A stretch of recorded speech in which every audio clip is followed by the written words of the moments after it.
언약의 하나님의 언약에 대한 맹세라고 하는 제목을 가지고 출애굽기에 나오는 말씀을 증거하려고 합니다. 여러분, 우리 믿음과 순종은 과연 어떤 관계를 가지고 있을까라고 하는 것입니다. 정확하게 말하면 사람은 믿음만큼 순종하고 순종한 만큼 믿게 되어 있다라고 하는 것입니다. 사람은 누가 뭐래도 바로 믿음대로 행동하게 되어 있습니다. 그래서 믿음과 순종은 끊을래야 끊을 수 없는 바늘과 실과 같은 관계다라고 봐도 예외가 아니다라는 것입니다. 그래서 사람들은 어떤 행동을 보고 싶대 그 사람의 행동을 보면 그 사람의 믿음을 진위를 발견할 수 있고 그 믿음의 정도를 발견할 수가 있습니다. 아무리 오랜 세월 동안 신앙생활을 잘 했어도 그 사람의 삶이 어떠냐에 따라서 이 사람이 이 신앙의 연륜과 상관없이 믿음의 진가가 그 안에서 나타나게 되는 것은 그 사람의 삶, 하나님의 뜻대로 순종하는 삶을 살아가느냐에 대한 평가가 달라질 수가 있다는 것을 보게 된다는 것이죠. 그렇기 때문에 순종을 증명하는 것입니다. 그래서 그 사람의 믿음을 무엇으로 증명하느냐? 그건 순종입니다. 순종을 통해 증명한다라고 하는 것을 보게 되는데요. 뭘 보면 아냐면 여러분이 너무나 잘 알고 계시는 아브라함 있잖아요. 아브라함 아시죠? 아브라함 믿음의 조상이라고 하죠. 이 믿음의 조상이란 아브라함이 순종에 대해서 너무나도 잘 알고 있는 내용이 있습니다. 하나님께서 100세 얻은 아들을 하나님이 이 아브라함에게 명령을 내립니다. 너는 내 아들을 모리아 산에 올라가서 번제로 바쳐라. 이 말씀을 들었던 아브라함이 그 말씀을 듣고 명령에 따라서 순종을 합니다. 그래서 그 아들을 데리고 하나님 앞에 믿음으로 순종의 제단에 단을 쌓고 그 아들을 포박하고 그 위에 올려놓고 그래서 하나님께 드리려고 하는 그 찰나에 하나님께서 그 믿음을 보시고 네가 나를 사랑하는지 이제 알았다라고 하나님이 아브라함에게 말씀하시고 아브라함에게 그 이후에 마음껏 축복의 메시지를 전달하죠. 그때 아브라함이 하나님의 모리아의 산에 올라가서 자기 아들을 바치라는 명령을 순종할 때 그때 믿음이 어떤 믿음이었냐라는 것을 보게 되는 거죠. 그냥 순종하는 게 아니잖아요. 분명히 그에게는 믿음이 있었습니다. 그가 자기 아들을 바쳤을 때의 믿음은 어떤 믿음인가에 대해서 히브리서 기자는 11장 19절에서 이렇게 얘기합니다. 그가 하나님이 능히 이삭을 죽은 자 가운데서 뭘 믿었다는 거예요? 다시 살리실 줄을 믿고 드렸다는 거예요. 드릴 때 이삭을 하나님 앞에 번제로 드렸을 때 하나님께서 이 아들을 죽였지만 죽은 자 가운데서 하나님이 능히 살리실 것을 믿고 순종했다라고 하는 거예요. 그래서 아브라함은 입으로만 믿음을 얘기한 것이 아니라 정말 순종을 통해서 그 믿음을 증명했던 것을 보게 될 때 하나님께서 그 믿음의 행위를 보면서 너의 하늘의 별처럼 바다의 모래알처럼 너의 후손이 창대하고 번성하게 될 것이다. 축복이 임하게 될 것이다 라는 말씀을 했다라고 하는 거죠. 그것은 바로 똑같은 개입이 되죠. 다시 말해 우리 신앙 안에서도 우리 믿음의 사람들이 얼마만큼 하나님 앞에 순종의 자리에 나가느냐에 따라서 하나님의 반응도 크다는 겁니다. 그만큼 믿음이 큰 만큼 순종도 크고 믿음만큼 순종하고 순종만큼 믿음인데 우리의 믿음의 분량에 따라서도 또한 순종하게 되고 순종의 분량에 따라서 믿음을 갖게 되는데 그 믿음 위에 하나님이 언제나 어느 때나 역사하시고 반응하시고 지켜주시고 축복하신다라고 하는 것이 성경에 나오는 말씀이다라고 하는 것입니다. 그렇기 때문에 많은 성도들이 머리를 이해한다는 것 그리고 입으로 동의한다는 그것이 바로 신앙이다라고 사람들은 착각을 하고 있습니다. 그렇지만 진정한 믿음의 신앙은 그의 행위에서 나오는 것이다라고 볼 수 있다라고 하는 것이죠. 그래서 내가 무엇을 믿는가라는 것을 정말 무엇을 믿는가라는 것을 알고 싶다고 한다면 내가 지금 무엇을 바로 얼마만큼 하나님을 향해서 순종하는가에 대해서 자기 자신을 점검해 볼 필요성이 있다라고 하는 겁니다. 그럼에도 불구하고 내가 믿는다고는 말은 하면서도 순종이 없다고 한다면 그러면 내 믿음이 정말 믿음인가? 내가 믿고 있는 믿음이 정말 믿음인가라는 것을 한 번쯤 들여다볼 수 있는 시간도 필요하다라는 것을 보게 된다는 거죠. 하나님 여러분들의 도전을 드리고 싶은 것이 바로 뭐냐면, 나는 과연 믿음만큼 순종하고 순종만큼 믿음을 가지고 살아가고 있느냐라는 것이 우리의 가장 중요한 시간이고 중요한 도전을 받는 시간이 됐으면 하는 것입니다. 자, 오늘 본문에 나오는 말씀을 보게 되면 하나님께서 내려주신 십계명과 시행세칙에 대해서, 그 법규에 대해서 우리가 이스라엘 백성들에게 하나님 앞에서 받았던 내용이죠.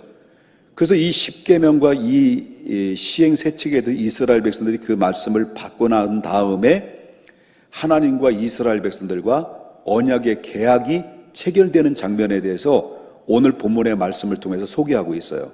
그러면 이 말씀을 이제 들어가기 전에 먼저 하나님 그 과정을 한번 뒤돌아보면, 출애굽기 19장부터 24장에 나오는 말씀을 전체를 보게 되면 하나님께서 율법을 모세에게 줘요. 그 받은 물법을 가지고 이스라엘 백성들에게 전달을 합니다. 모세는 그 이스라엘 백성들에게 전달한 이 과정들을 통해서 이 이스라엘 백성들은 율법을 받고 어떤 반응으로 보여줬는지에 대해서, 과정에 대해서 말씀해주고 있는 것인데, 이것이 바로 19장부터 24장에 나오는 말씀을 다시 한번 단계별로 정리를 한다고 한다면, 첫 번째 단계는요, 19장에서는 이제 모세를 통해서 온 이스라엘 백성들에게 말씀을 받을 준비를 하라라고 하는 겁니다. 여러분들이 앞에 나와서 기도하셨던 집사님이 기도의 내용을 보면 우리 모두 주의 종의 입에서 나오는 말씀을 통해서 들을 준비가 되어 있습니다. 말씀을 잘 증거할 수 있도록 도와달라고 기도했던 것처럼, 너희들은 시내산의 밑에서 하나님 말씀을 받을 준비를 다 하고 여기서 꼼짝 말고 기다려라 라고 말합니다.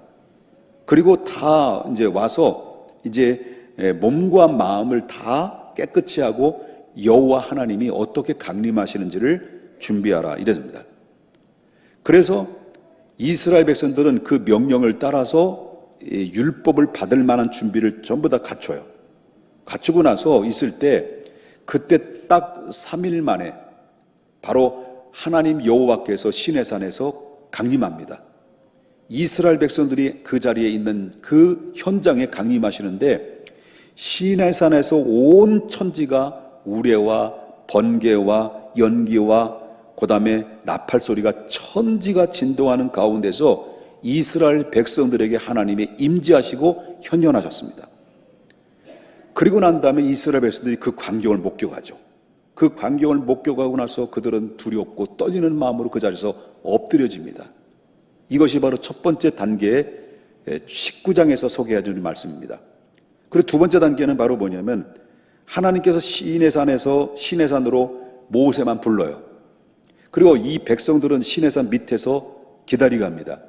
그리고 모세를 시내산에 불러서 당신의 뜻을 바로 모세에게 전달해 줍니다. 그리고 그 말씀을 다 여호와께서 직접적으로 기록을 하셔서 기록하셔서 그 모세에게 양편에 두 돌판을 안겨주시죠. 그리고 그 두 돌판을 가지고 내려와서 이스라엘 백성들에게 선포를 합니다. 그 선포된 내용이 바로 뭐냐면 십계명이라고 보시죠. 이게 20장에서 언급한 겁니다. 그러면 3단계를 보게 되면, 세 번째 단계를 보게 되면, 십계명을 선포하니까 20장에서 십계명을 선포하니까 너무 간략한 거예요. 딱 10가지만 있으니까. 그래서 시행세칙을 하나님이 다시 줘요. 시행세칙을 하나님께 다시 줘서 이 시행세칙, 십계명에 대한 시행세칙을 하나님이 모세에게 주셔서 모세는 그걸 기록해요. 기록한 것을, 제공해 주신 것을, 십계명에 대한 자세한 해석과 방향을 이스라엘 백성들에게 제시를 합니다. 그래서 이스라엘 백성들이 그 말씀을 받아서 이 반응을 보여준 거죠. 그래서 이게 21장부터 23장에 나오는 말씀을 제가 여러 차례에 걸쳐서 십계명에 대한 시행세책을 설교를 여러분에 드렸던 말씀이 그 말씀이라고 하는 것입니다. 그리고 오늘 본문에 보면, 오늘 본문에 들어와서는 이 말씀을 다 듣고 십계명을 받았습니다. 거기 십계명에 대한 시행세칙을 모세를 통해 다 이스라엘 백성들이 들었습니다.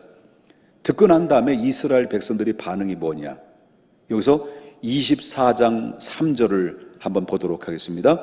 24장 3절에 모세가 와서 여호와의 모든 말씀과 그의 모든 율례를 백성에게 다 전하매 그들이 한 목소리로 응답하여 이르되 여호와께서 말씀하신 모든 것을 우리가 어떻게 하겠다는 거예요? 준행하리이다라고 하나님께 반응을 보여드리죠. 이 과정을 다 거친 다음에 오늘 본문에 보게 되면 하나님과 이스라엘 백성들과의 계약이 이제 체결되는 의식을 거행합니다. 다시 정리하면 하나님 모세를 불러 십계명을 받았습니다. 그리고 또한 하나님이 그들에게 현현하셔서 하나님 임재를 나타나서 그들이 두려움 떨리는 마음으로 하나님을 바라봅니다. 그리고 율례를 받아서 시행세책을 받아가지고 백성들이 전부 다 하나도 빠짐없이 모세가 하나님께 들었던 것을 백성에 다 전합니다. 그리고 나서 그들은 그 한 목소리로 응답하면서 여호와께서 말씀하신 모든 것을 우리가 다 듣겠습니다라고 하나님 앞에 일제히 고백을 합니다. 이것이 과정이 마무리가 딱 된 이후에 하나님께서 이스라엘 백성들과 언약을 체결하게 되는 이 과정이 오늘 본문에서 본격적으로 소개되고 있다는 것을 보게 됩니다. 이 계약이 체결되는 것은 하나님과 언약의 계약이 체결되는 것은 3단계로 나눌 수 있습니다. 이 3단계 첫 번째 단계는 3절에서 다시 한번 언급을 하는 것을 보게 되는데요. 자, 3절에 보게 되면 하나님의 말씀을 다 전했습니다. 그리고 중반절에 그들이 한 목소리로 응답하여 이르되 여호와께서 말씀하신 모든 것을 우리가 준행하겠다라고 하나님께 반응을 보여줍니다. 고백을 하죠. 자, 하나님께로서는 계명의 내용들을 감추지 않고 정확하게 다 이해를 시키고 난 다음에 백성들은 그 계명에 대해서 마음을 활짝 열고 여호와께서 말씀하신 모든 것을 우리가 다 준행하겠습니다라고 확실한 동의를 표현합니다. 그러고 나니까 두 번째 단계가 이루어지죠. 두 번째 단계가 이루어지는데 4절에서 언급을 합니다. 자, 모세가 여호와의 모든 말씀을 다 기록하고 이른 아침에 일어나 산 아래에 제단을 쌓고 이스라엘 12지파대로 12기둥을 세우고. 자, 그러면 우리가 다 준행하겠습니다라는 말이 떨어지자마자 얼마 있다가 두 번째 단계는 이스라엘 백성들에게 바로 이 산 아래 모집을 해요. 거기서 산 아래에서 제단을 쌓게 만듭니다. 그 장소는 바로 뭐냐면 계약을 하려고 한다면 장소가 필요하잖아요. 이스라엘 백성들과 하나님과의 계약을 체결한 장소가 필요한데 그 장소는 산 아래에 제단을 쌓고 거기에 몇 기둥을 세우게 만드느냐면 12기둥을 세웁니다. 그리고 나서 5절에 자 보십시다. 이스라엘 자손의 청년들을 보냅니다. 누가 보내요? 모세가 보냅니다. 청년들을. 청년들 나와 불러요. 그리고 나서 이 청년들을 내보내서 여호와께 소 번제를 또 화목제를 드릴 수 있도록 그들은 준비를 시킵니다. 그리고 준비를 시켜서 그래서 하나님 앞에 번제와 화목제로 하나님 앞에 드리게 하죠. 그럴 때 어떤 일이 벌어집니까? 하나님께 번제와 화목제로 드렸을 때 그때 하나님과 이스라엘과의 만남이 이루어집니다. 이 만남은 무엇을 통해서 이루어지냐면 오늘날 예배를 통해서 이루어지는 것입니다.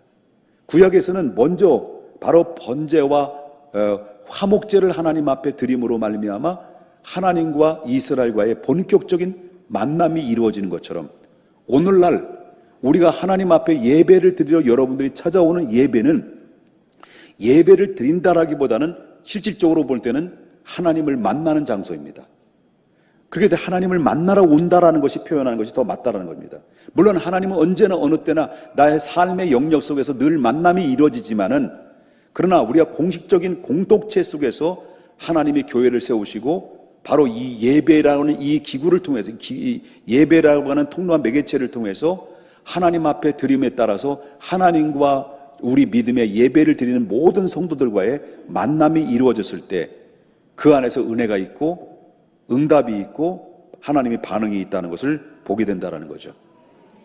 그래서 이 구약에서는 그때 당시는 언약이 체결되고 백성들이 고백을 듣고 하나님의 장소에 예비된 장소로 예비해 놓으시고 하나님의 제단에 번제와 화목제를 드리게 하셔서 그때 번제와 화목제라는 이 예배를 통해서 하나님과 백성들과의 만남이 이루어지게 되는데, 이 번제라고 하는 것은 뭘 의미하냐면 온전한 헌신과 희생을 의미한다고 한다면, 화목제라고 하는 것은 번제로 인하여 서로 연합한다는 의미가 있습니다. 그렇기 때문에 우리가 저와 여러분이 하나님께 저와 여러분이 예배를 드리는 이 순간에는 우리만 드려지는 것이 아니라 하나님과 우리와 함께 연합해서 하나님 영광 받으시고 우리 영광 올려드리는, 하나님 영광 받으시고 우리는 화답하시는 이런 놀라운 끈끈한 연합의 관계가 예배를 통해서 이루어진다라고 하는 것을 보게 되기 때문에 우린 예배야말로 우리의 일상적인 삶 속에서 가장 중요한 우선순위를 둬야 된다는 것이 여기에서 언급되어지는 내용의 답이라고 볼 수가 있다라고 하는 것입니다. 믿으시면 아멘 합시다. 자, 이렇게 만남이 이루어집니다. 그리고 정식적인 계약이 체결되는 거예요. 그때부터. 그러면 이 제사를 다 드리고 난 다음에, 자, 이 번제와 화목제를 다 드렸어요. 그럼 다 드리고 난 다음에 짐승이 그 뭐예요? 태워져죠. 번제로 다 태워지고 하나님 앞에 올려나고, 그러면 이 번제로 드리고 날 때 번제로 그 드리기 위해서 소를 잡을 때 그 흘렸던 피는 어디에 사용되느냐는 겁니다. 굉장히 중요합니다. 좀 여러분 신경을 써서 많이 들어주셨으면 좋겠습니다. 오늘 좀 딱딱할 수도 있습니다. 자, 그러면 하나님 앞에 번제로 드리고 화목제로 드려진 이 소에서 나온 그 피, 이 피는 어떻게 했느냐라는 거죠. 자, 6절 보겠습니다. 자, 6절 보면 모세가 피를 가지고 절반은 어떻게 했다는 거예요? 여러 양푼에 담고 반은 어디에 뿌렸다는 거예요? 제단에 뿌렸다는 거예요. 그러니까 피를 전부 다 담아가지고 양푼에다가 절반은 양푼에 담고 나머지 절반은 하나님 앞에 번제와 화목제로 드린 제단에 척척척 뿌렸다는 거예요. 뿌렸다는 거예요.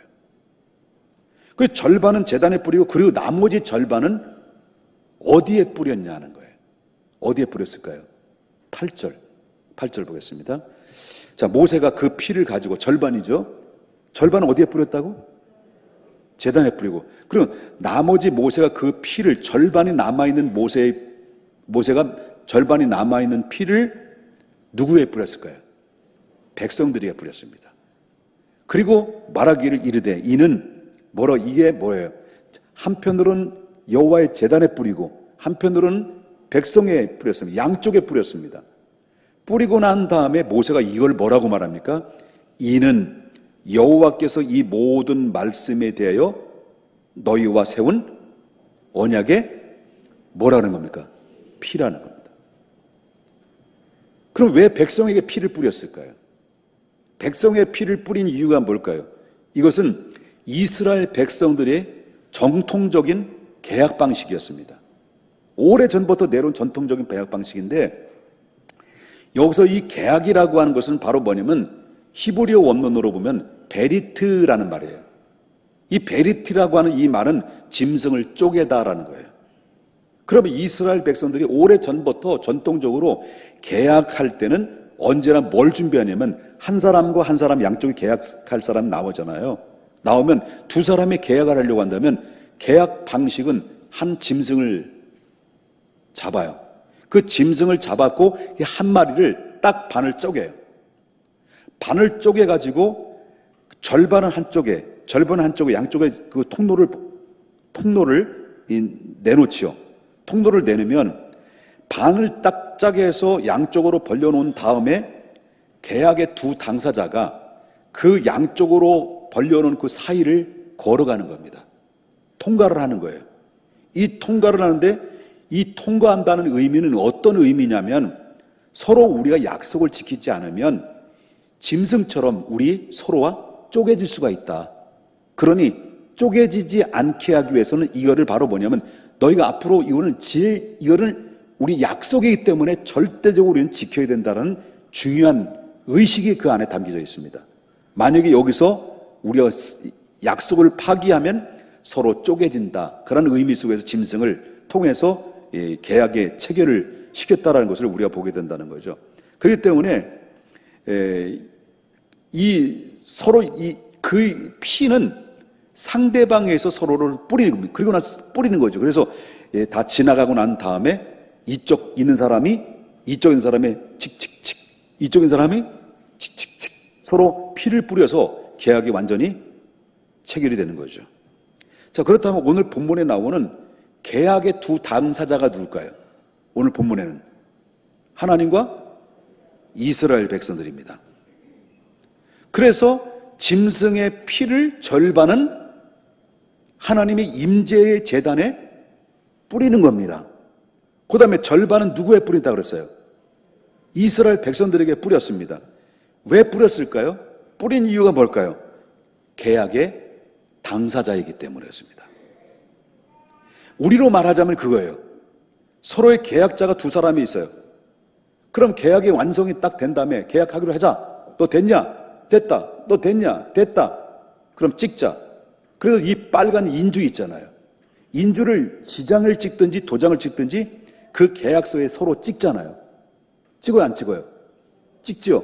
이와 마찬가지로 이스라엘 백성과 하나님과의 계약을 할 때는 그 소의 피에서 흘린 절반을 하나님이 도장 찍는다는 임재에 의미하는 것은 도장 찍었다는 의미 속에는 하나님의 제단에 뿌리는 것이고, 바로 우리가 그 말씀에 우리가 제약을 지키겠습니다라는 것은 백성들에게 뿌리는 것이고, 이게 바로 뭐냐면 인주에다가 자기 지장을 각자가 찍는 것과 같은 거예요. 같은 맥락을 가지고 있다는 것을 우리가 보게 된다는 거죠. 그렇기 때문에 이제 계약이 완료가 됐어요. 계약이 완료돼서 그 다음에는 어떤 단계를 이루어지느냐면, 계약이 완료됐으니까 이제는 바로 뭐냐면 뻘떡 일어나죠. 악수하는 거죠. 자, 우리 계약 악수됐어요. 잘 됐습니다. 앞으로 열심히 우리 성공하십시다. 당신 성공하고 당신 잘 되길 바랍니다. 우리 잘 될 것입니다. 서로 인사 딱 해요. 악수를 딱 하고 나서 우리 밥 먹으러 갑시다. 파티하고 먹읍시다. 식사하십시다. 한 잔은 아니고. 그런단 말이에요.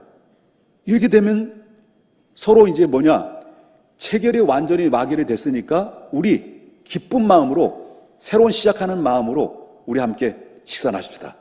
이게 바로 뭐냐면 9절부터 11절에 나오는 말씀이에요. 자, 9절부터 11절 보겠습니다.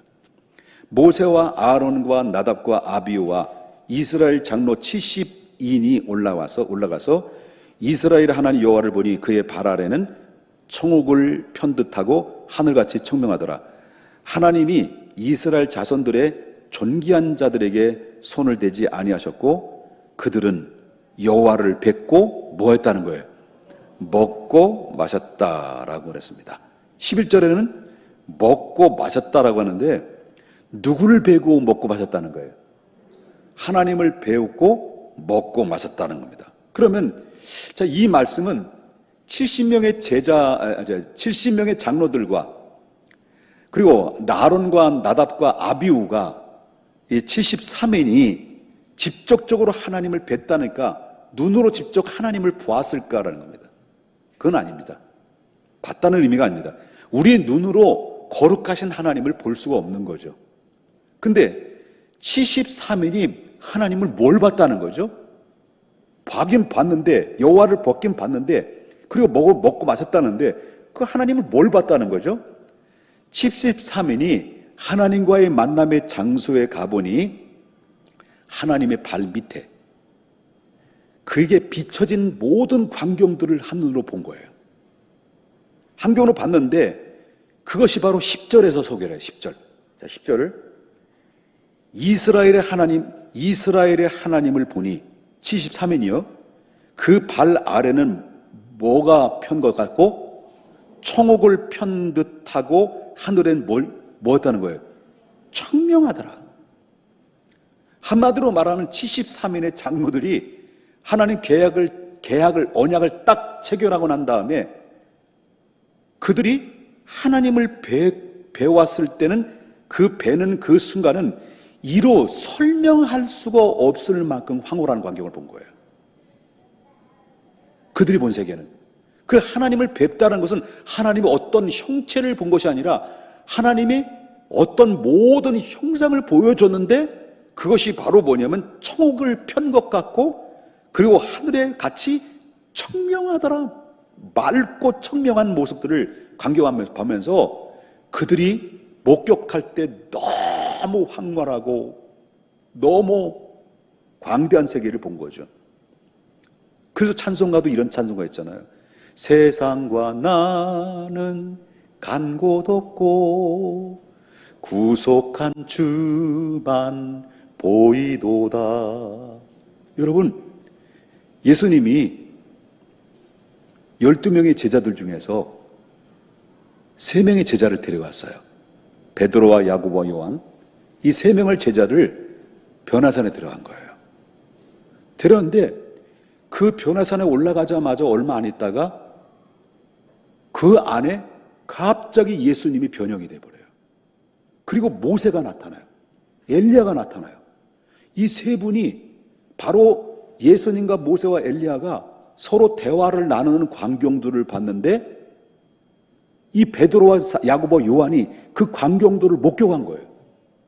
근데 그 목격했던 베드로가 얼마나 그 광경이 황홀하고 또 황홀했는지 예수님께 내려가자 했더니 예수님께 뭐라고 말하냐면 주여 여기가 좋사오니 우리 여기서 초막 셋을 짓고 하나는 주를 위해서 하나는 우리를 위해서 하는 이렇게 해서 짓자고 이렇게 하면서 여기서는 떠나고 싶지 않습니다. 이거예요. 너무 여기가 좋습니다. 이제 저 세상 내려가고 싶지 않습니다.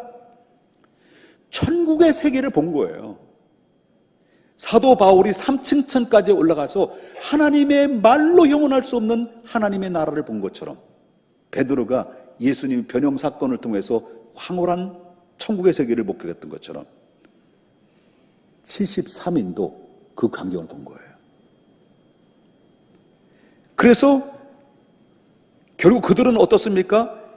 여기서 생각할 수 있는 것이 바로 뭐냐고 말한다면 하나님과 우리와의 계약의 체결은 그 목적과 결과가 뭐냐라는 것을 알아야 돼요. 하나님께서 우리와 계약을 체결하시는 그 목적은 왜 하나님이 우리의 계약을 체결하려는 하는 이유가 뭐냐? 그 이유는 하나님이 우리와 한편이 되기 위해서 그런 겁니다. 한편이 되기 위해서. 한편이 된다는 증명이 무엇입니까? 인증이 뭘까요? 그 인증은 바로 피였습니다. 피. 그래서 짐승을 잡아서 짐승이 흘려진 그 피에 한편으로는 제단 위에 한편은 백성들의 뿌림으로 말미암아 너와 내가 이제는 한편이 되었다는 것을 인증을 통해서 보여주는 것입니다. 그래서 하나님과 우리의 관계는 무엇으로 맺은 관계냐? 피로 맺은 관계다. 그래서 여러분 군사용어로 볼 때는 이걸 가지고 뭐라고 사용합니까? 혈맹이라고 말합니다. 그러면 오늘날 저와 여러분이 예수 그리스도를 믿는 사람들이에요. 구약의 방식과 오늘과 다를 바가 없어요. 구약에는 짐승의 피를 흘려서 한편의 제단, 한편으로는 백성들에 뿌려서 서로의 인증을 통해서 너와 내가 한편이 되었다는 말씀처럼 그 원리는 그대로 우리 오늘날 이 시대에 똑같이 적용되어서 우리 믿음의 사람들이 하나님의 복음을 여러분들에게 뿌렸습니다. 모세가 백성들에게 하나님의 말씀을 남김없이 백성들에게 선포했을 때 주여 우리가 그 말씀을 준행하겠습니다. 그 말씀을 인정합니다. 그 말씀을 신뢰합니다. 그 말씀을 받아들이겠습니다. 그들은 신뢰하고 믿음으로 주님 앞에 준행하겠다라고 고백했을 때 그때 비로소 언약이 체결됨으로 말미암아 체결은 절반은 제단, 절반은 백성에 뿌려짐으로 말미암아 그 피로 이제는 너와 나는 하나가 되었다.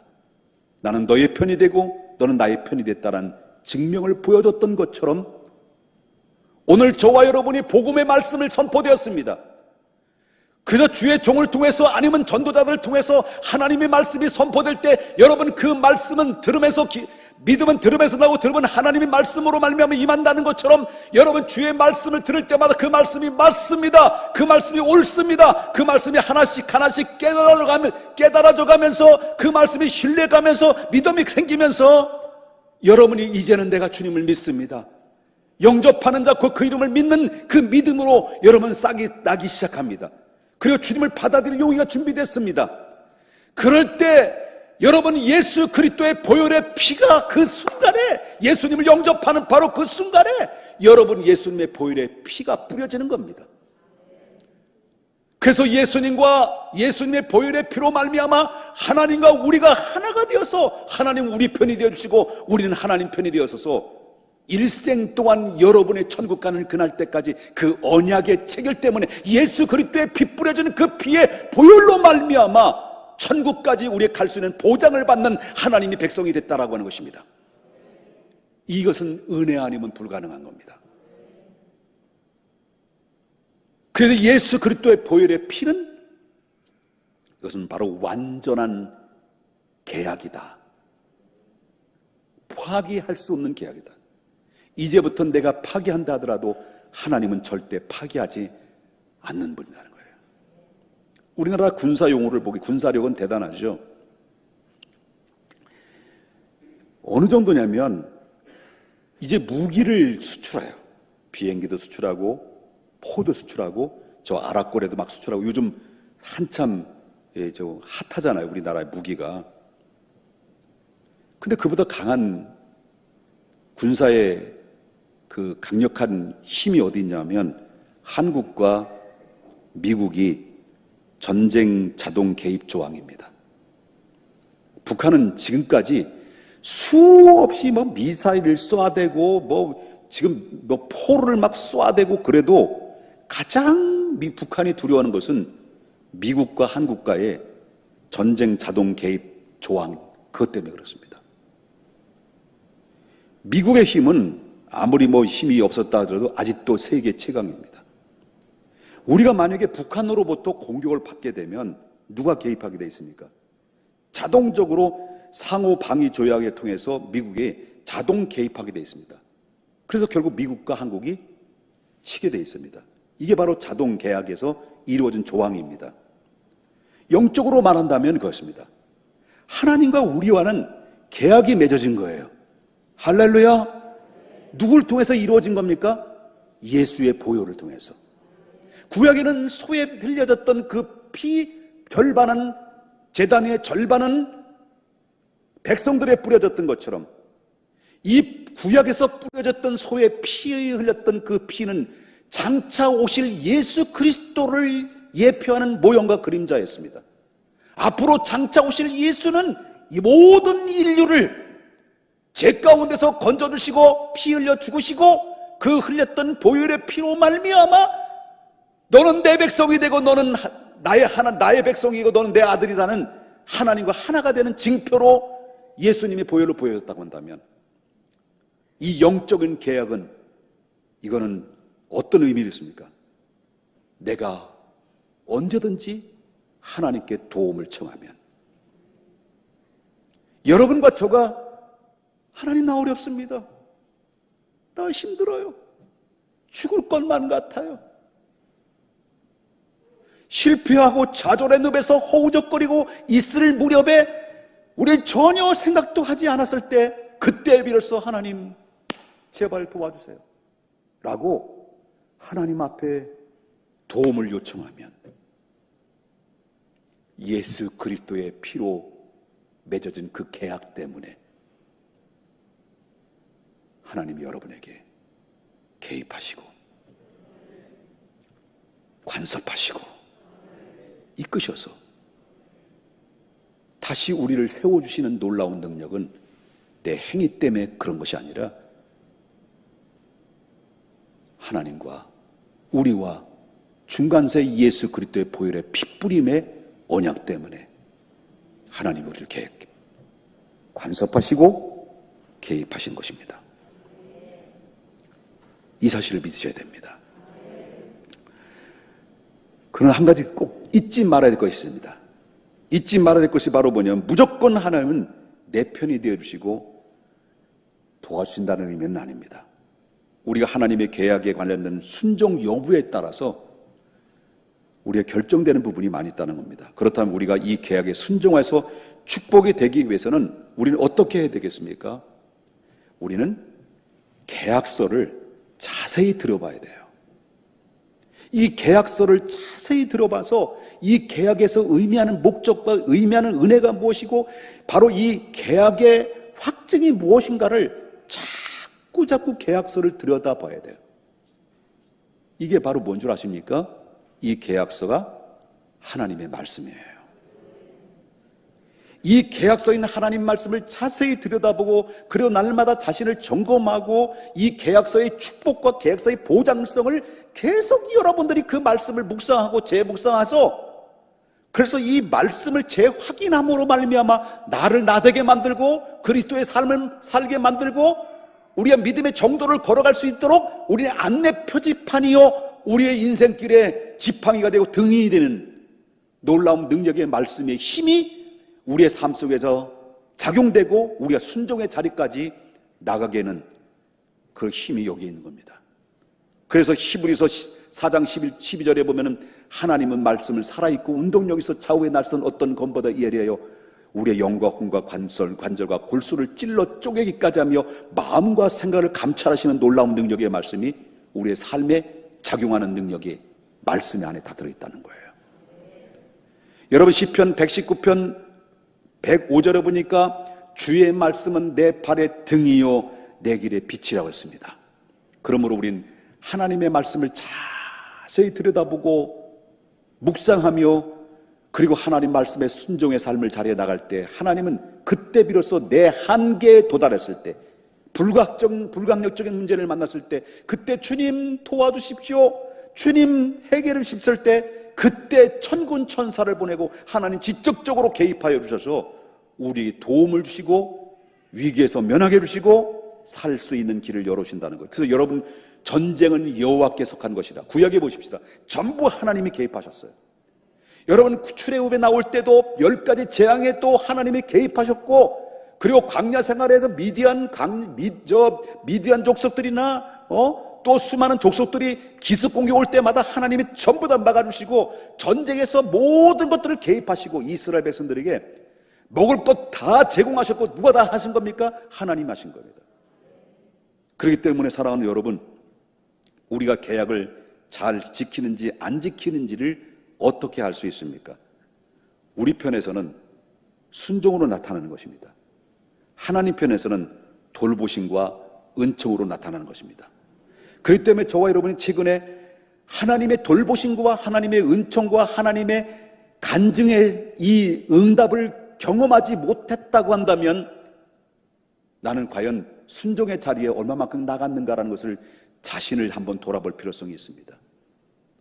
우리는 정말 건강한 믿음이라고 한다면 정상적인 믿음이라고 한다면 하나님의 뜻대로 순종의 자리로 가게 될 수 있고 하나님의 뜻대로 순종의 자리로 가게 되면 하나님께서 언제나 어느 때나 하나님의 돌보심과 은총이 임하게 되고 그거를 경험하게 된다는 겁니다. 이 계약 체결은 안전과 그리고 교제입니다. 하나님 앞에서 먹고 마셨던 것처럼 주님 나라 갈 그날 때까지 하나님이 우리의 삶의 영역 속에 깊이 나와 한편이 되어주셔서 여러분의 가정을 돌보시고 여러분의 자녀들을 지켜주시고 여러분의 미래의 삶을 하나님의 보장해 주시는 놀라운 축복의 길을 걸어가는 하나님의 축복의 사람들이 다 될 수 있기를 주님의 이름으로 축원합니다. 걸어가신 날